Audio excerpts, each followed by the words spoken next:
So, hello everybody. The weirdest device I ever bought is a Roland EF-303, and this little tune is done only with that device. And it's really, yeah, it's a crazy little device, and it was so cheap, I simply had to buy it. I got it for 150 euros, and if you check your usual second-hand dealers, you can get it maybe for a similar price. And it was actually intended to be a DJ effect, and as usual with Roland devices, you can use it for anything but that, to do some creative stuff as well. So it has lots of interesting DJ effects with all this lo-fi 90s vibes, but also it has a drum computer, and it has a kind of 303 bass synth and a normal synth as well, emulation in it, all with that crispy digital 90s sound, which we all hated back then, but nowadays I think it's pretty cool again. So what can it do? Let's give it a listen. So you can do drums, pretty lo-fi. These are different drums, but I put some lo-fi effect from the EF-303 on it. So it has much more grind to it. Then you have also a vocoder. You can always use a vocoder. And then you have also the synth. But what I also want to show you in this video is I was really fed up with editors for external hardware synthesizers, and I have lots of different ones and all they work differently, and I wanted to have something with which I can control all of my hardware synths at once. And then I remembered back in the day I had an old version of Midi Quest, and this thing still exists, and it still has a little bit of Windows 3 charm to it. So you have lots of Windows, but nevertheless, in the last 2 years, it got updated quite a lot, and it supports now also modern, current, nowadays synths, while still supporting all the synths back to the 80s, and it's currently now available in MidiQuest 13. And why I'm also doing this video, I bought this software for my own money, but they have the greatest support I ever experienced, because it supports, if you look at the software, it supports all of my hardware synths. So I have the K4R, the Korg M3, a more modern Novation Peak, old Roland stuff, 1080, 5080, but also more modern again here, Take 5, a Modec 7 Plus, which is totally current, but there was none for the Roland EF-303. And okay, who would guess that this is one editor you need to have? But I wrote to the support, and Michael got down with me the rabbit hole in implementing this thing, and what came out, I have to say, he really went the full way, and the result is just awesome and so much fun to use the EF-303 with that editor you see already here. And if you have the EF-303, you can simply download it. He just released it today to the public, so here you can see it, Roland EF-303, so you can get that device as well if you have a version and a copy of the MidiQuest editor. So what can we do? Let's switch here in Bitwig. I have a total small dump project which just plays here a drum loop, and we can start with checking out the normal DJ effects. But something I've got to mention, also very prominent, is here the step sequencer, and also here Michael got the full way. For example, if you limit here the range, which you can also do on a hardware device, but the hardware device does not then update the values, which happens here as well. And you have access also to the gate and time and velocity, which is very hidden in the hardware device as well. So this will be very fun, because you can sequence not only notes with that, you can sequence all the different parameters of the effects, and you can also use this device as a MIDI controller. So you can use the 4 knobs and the 16 step sequencer to send out MIDI data. So for example, you could also create sequences in Bitwig, so in the software with a software synthesizer from the hardware to synth. And wow, yeah, that's really powerful device for such cheap thing you can get secondhand. But let's jump right in. So we have 16 different effects, and all of these 16 relate also to a preset you have in here. Sadly, they don't have any naming in the hardware device, so we also have no naming here, but I normally do not override them. I just use the editor, and I know if I want to start with drums, I have 16 bass, and it's exactly what you see also written on the device. And yeah, it's really easy to find that sound, but nevertheless here you have the naming anyway. So let's have this little groove of two percussion drum loops, and here you can also change the intensity, and here you can change the effect balance. You can put in the full effect, and you have here, yeah, it's a filter of an LFO. So you can go very reggae with that one. You can also say which frequency parts it should affect, so high, mid, low, or the full range. And you can also go back here. So really cool stuff you can do with that. Isolator is not so interesting, so you can change here different, so typical DJ mixer, but I think that's pretty boring for us. Flanger is really nice again.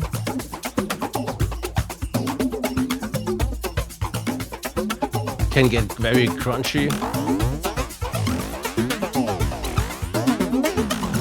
And again here you can also select the frequency it should apply to. You could also affect the highs.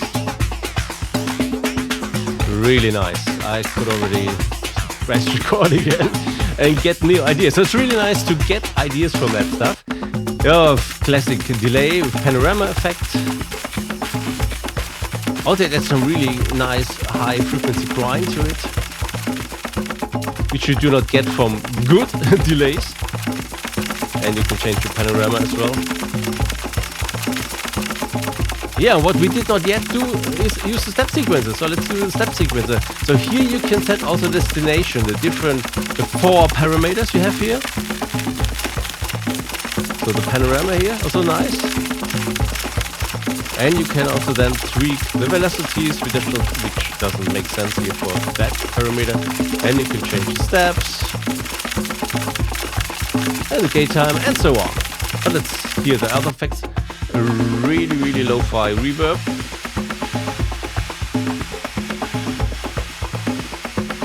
Let's go with full.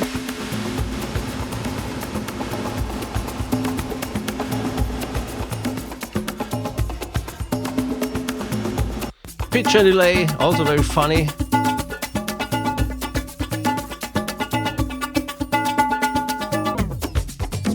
Also nice with vocals. Slice and pan. Slicer is not very impressive, I think. But maybe you can get more ideas out of that as I can. Compressor, okay, not that interesting. Lo-fi is very nice.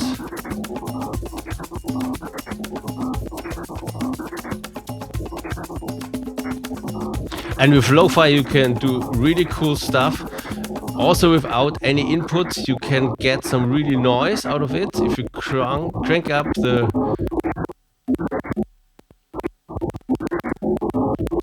And then you have here the modulation, so let's hear without it. So that's it without it. You get some noise, and then you can modulate the parameters. Sample rate. And if you, for example, if we turn down the tempo, you get maybe more usable results.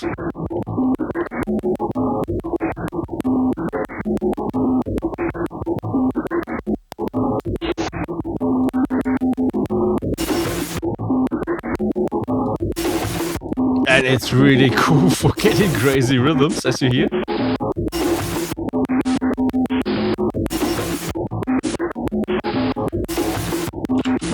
So let's stop that for a second. What I did not mention so far is how does that even... Oh, okay, let's switch the patch to get rid of the noise. So how does it even work on Windows? Because normally on Windows you have only the option to open one MIDI interface, and MidiQuest also opens the MIDI ports for the EF. So how can I use it in Bitwig and here? And this is thanks to the Mio XL I also bought myself now, and this is really a treasure to have because it's multi-client and you can then open all connected devices which are connected to it as much as you want. I can run now even 5 DAWs at once, which I did also in previous videos to test the DAW export, for example. I can run them at once, and also with the RME audio driver I also have now multi-client audio support on Windows, which I thought was not possible, but it works. So yeah, this is really cool for doing such things. So I can run the editor in parallel with the DAW, Bitwig in that case. But if that doesn't work, you can also export each of your different instruments as a VST plugin, open it in the DAW. So this will also work as a workaround, but it's a little bit tricky and I had some crashes with them in Bitwig. So I think this is a more stable solution. But nevertheless, let's move on to the phaser here. Oh, we forgot the ring modulator.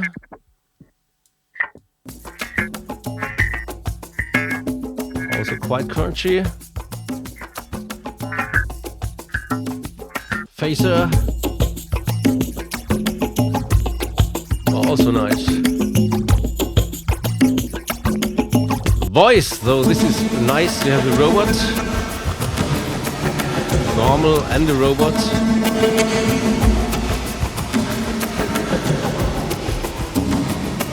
Lots of reverb as well. But what is much nicer is here the vocoder, because you can also trigger it internally. And you get this really nice jumping chords. Can add reverb to it as well.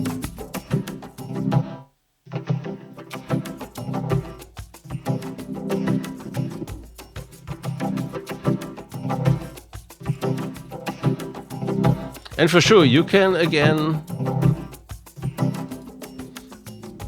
change your different parameters or switch them off. So next one. So this is where it gets now really interesting. We have a synthesizer with a delay effect and the normal classic 303 emulation. And we have finally the rhythm. But with this tool, you get here the access to the full synthesizer parameters, which you do not have on the device. Okay, you have them, but it's very tricky with button combinations and no fun at all. So how did I integrate that into Bitwig? So that's also something worth looking at here. I put here on the group the hardware FX, where it sends to the EF-303 and it gets back it from the EF-303 as well. And to getting started, I have everything here on a track, which have also the hardware instrument, which sends also now out MIDI to this device and gets back the audio. And here I have the deactivated hardware effects. So if I want to add these crunchy effects to any of my other tracks, I can simply pull it, drag it around and then turn it on, and you can apply directly the effect. So this is always important to have your stuff ready when you need it, and then you can just go. So here we have the hardware instrument. Let's put some random notes in there. I have no idea as usual what we're doing. Maybe something like this a little. You can already hear it.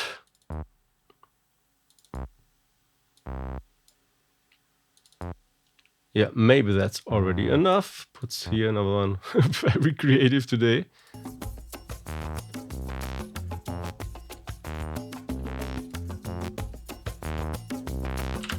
So, and now we can check out the editor here. So we have also the drive parameter.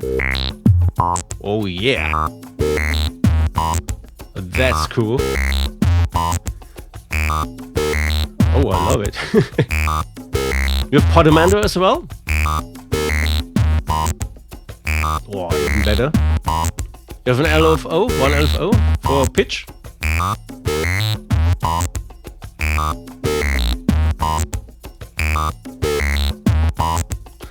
Also nice. And you have 3 different oscillator waveforms. So you have sine wave. Also nice. Saw. And square. And you have the filter.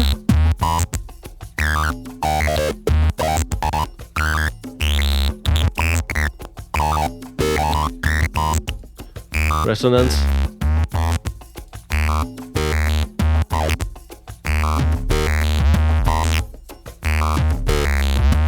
Yeah, nice. And what we could also do is, as you see here, there's also the possibility to control the parameters by MIDI CC. So for example, we could control here the filter with CC74, which is a classic one. You also see for all the different effects you have, you see also the names up here, which are controlled by these parameters. So we can also modulate them from Bitwig. So let's do this. So let's add a MIDI CC device and let's change that to 74. And this is already working. And as usual, we can now also use here the modulator, so we don't have to use the sequencer in the device, or we could modulate a different parameter than the filter in the device. And here we could use, yeah, let's do another LFO, why not? And modulate here the filter. So also that is possible. More craziness. Okay, but the weirdest of all is definitely the drum computer, because you can program the drum computer with the sliders. So here we have the rhythm. What you can only control is the reverb level, the snare level, and the hi-hat level. So you have only 3 sounds. You have the bass drum, the snare, and an open and enclosed hi-hat. And you have 4 different drum sounds. So let's hear that. So as I said, you can change the reverb. You can make it louder here. You can change the snare level. You can change the hi-hat level.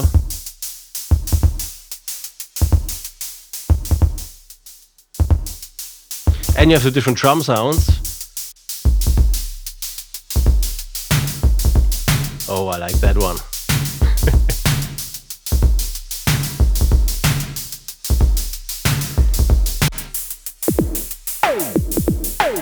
Oh, very electro.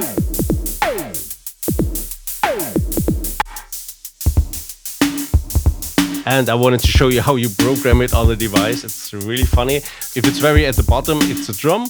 If it's fully up, or if it's more up, it's hi-hat. And if it's in the middle, it's a snare. And you can only play one sound at a time. So this makes it interesting and creative, because it's a limitation.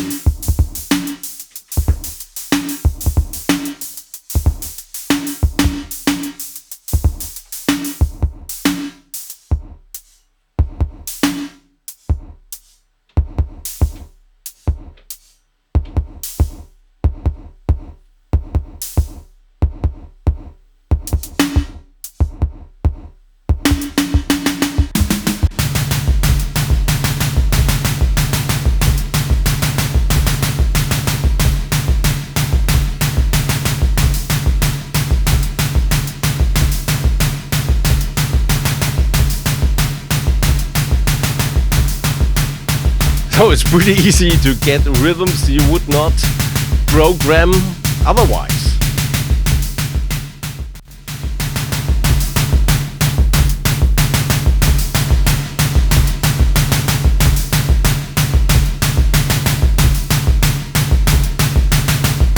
So what do you think? Is the EF-303 still something usable in 2024? I think absolutely yes. And if you may be interested in getting more info about the MidiQuest, I could also do more videos about that. So just write me down in the comments what you like to see or what we should explore a little bit more. And until next time, make some funky music.